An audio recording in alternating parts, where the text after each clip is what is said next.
Hey everyone, it's Ben Hardy here, and in today's I'm going to be reviewing the Jeep Grand Cherokee 4xe Trailhawk.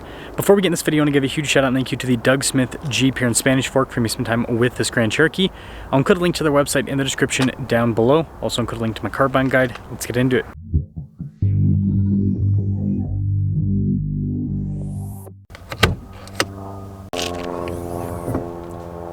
Powering this is a turbo 2-liter 4-cylinder paired to a plug-in hybrid system and an 8-speed automatic transmission.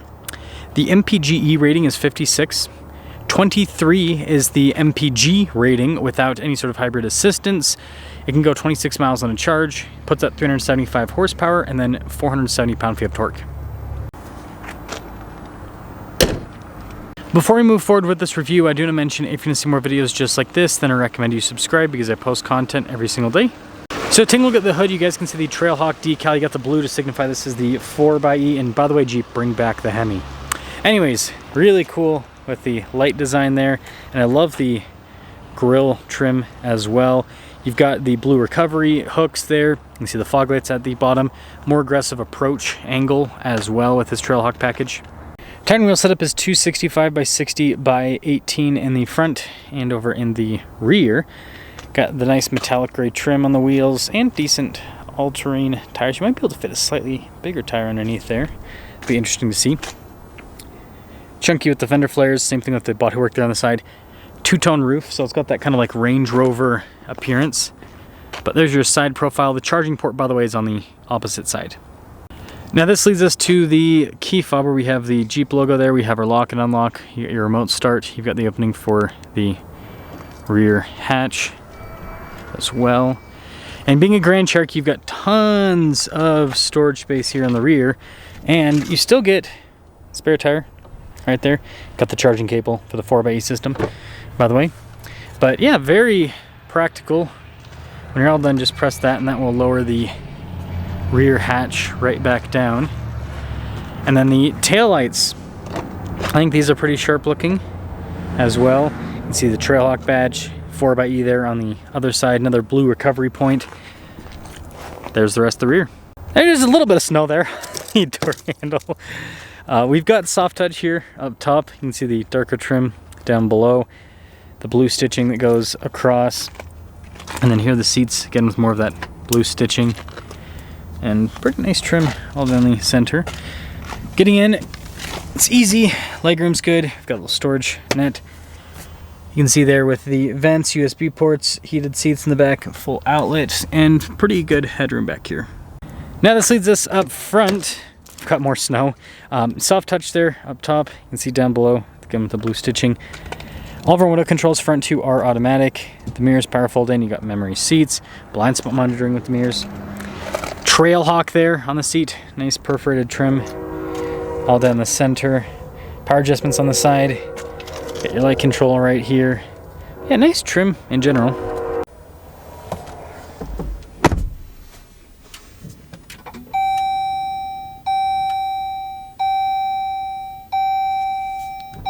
Now taking a look at the steering wheel, soft touch all around. You got the blue stitching there in the center. Nice silver trim, again Trailhawk badge at the bottom. Relay controls on the back. We also have our paddle shifters there if you want to shift manually. Got adaptive cruise control with this, controls for the center, and then just traditional stocks in the back.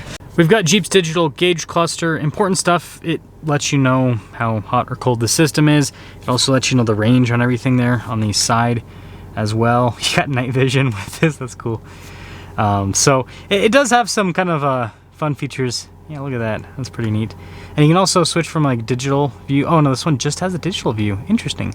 But anyways, that setup's nice. And then it also does show the drive modes here in the center when you go through them with a little kind of depiction.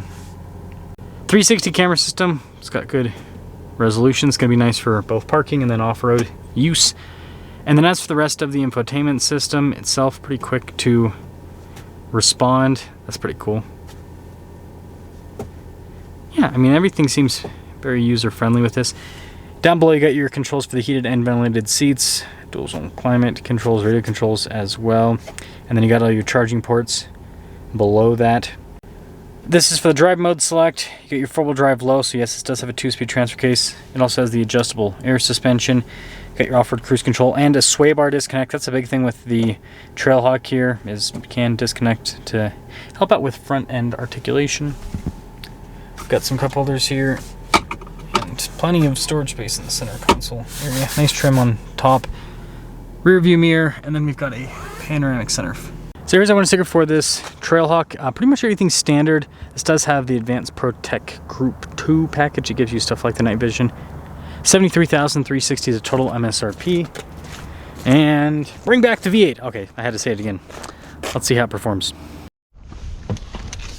I forgot to mention the walk around. It also has a passenger screen. Woohoo, more tech, right? So I actually really like the Trailhawk. I've always thought this is a really cool version of the Grand Cherokee, but I do have some critiques for this new Trailhawk, and we'll talk about that at the end of the driving with this.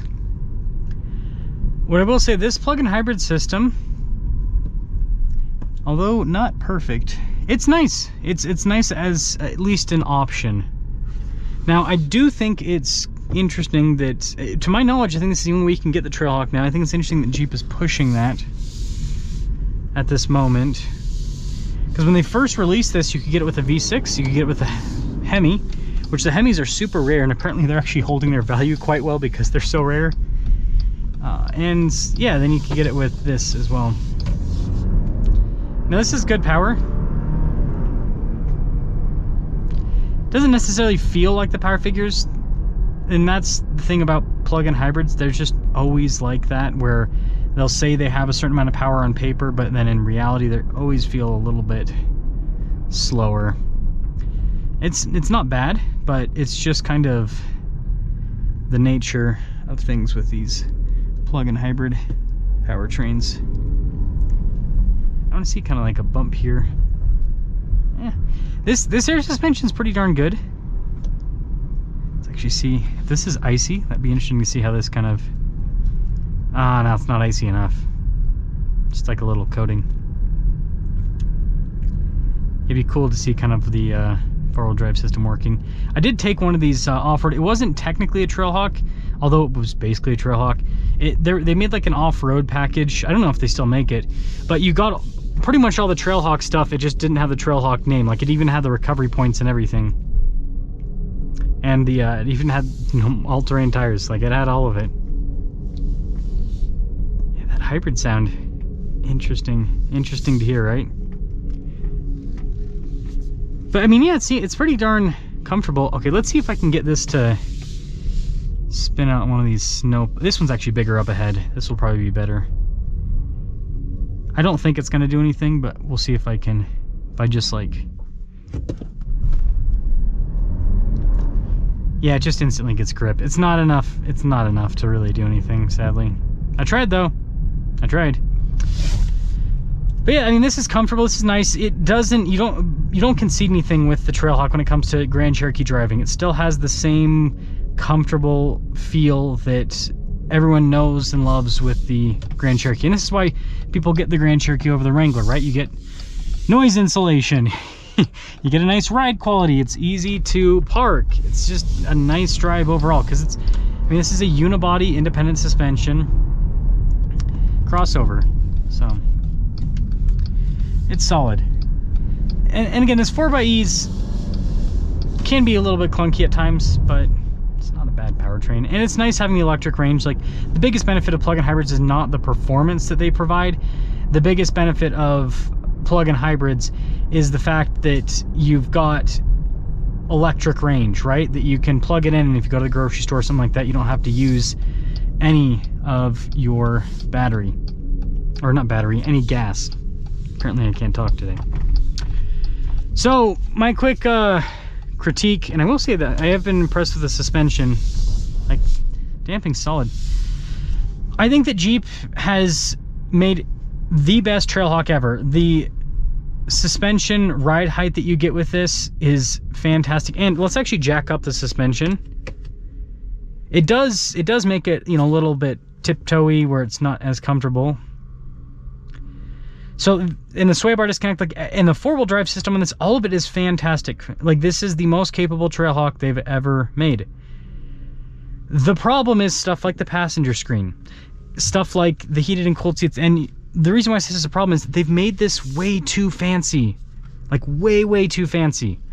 I think that this would be, and this is the off-road height. So let's see kind of how this feels going over stuff. I feel tall. Oh yeah, you definitely have that kind of like you're at the top of the airbags. Feels like you're on stilts in a way. Yeah, it's definitely stiffer. Even though I'm not going that fast, you can perceive it. Right. Oh yeah, right off the bat. Wow, that is a lot stiffer. So here's what Jeep needs to do with the Trailhawk and just the Grand Cherokee in general. First off, people are gonna be sick of me saying this. Put the Hurricane in this. The Hurricane shouldn't have been in the Ram 1500 first. It should have been in the Grand Cherokee first. Grand Cherokee buyers are more open to new powertrain technology than any other demographic in the Stellantis lineup, right? Truck buyers are like a wait and see demographic, whereas people with the Grand Cherokee, they're like, hey, I want to test out the new stuff, right? They're willing to test out stuff. Should have been in here first. The next thing is they need to make a basic Trailhawk. Like, the fact that you have to spend at least 70 grand to get a Trailhawk, I think is just, it makes no sense whatsoever. And it puts Jeep in a position where they aren't able to compete anymore. You guys can see my Land Cruiser right there. You can get a 1958, and you know, I understand cloth seats and this and that, and I still think the 1958s are overpriced, but you can get one of those in the mid-50s. So that's just one. You know, the new Toyota 4Runner that's going to come out, it's going to start at like 40 grand. So it's like if someone's looking for like a more rugged SUV, they're not going to look at a Grand Cherokee Altitude as that. Even though Jeep could still give it, you know, it still has a nice 4-wheel drive system and everything, people just won't look at it that way. You have to have the Trailhawk badge. So what Jeep needs to do is offer a bare bones Grand Cherokee, right? Altitude-like package with the Trailhawk, and you know, that should be somewhere in the $40,000 range. If they did that, they would sell so many of them, right? I mean, seriously, think if you could get, and they don't have to just Pentastar V6, if you could get this with, and they could even offer it without the air suspension, for goodness sakes. They could just do the 4-wheel drive low, the sway bar disconnect, and then air suspension, they could add it as like an additional package, right? That maybe you pay an extra $1,500 for it. But I think that would make a lot more sense. And then obviously offer the Hurricane as an upgrade. And I mean, when I look at all of that together, I think that practically speaking, they could, if they offered like basically none of this crazy techie stuff and had a Trailhawk that had the Hurricane and the air suspension and all this stuff, and then didn't have the luxury features, so like no panoramic sunroof, just heated seats, just a heated steering wheel, no cooled seats. I think very, very easily they could have that at like 50, maybe a little bit more, $1,000. And I think a lot of people would buy it. Let me know if you agree or disagree with that, but it's Trailhawk.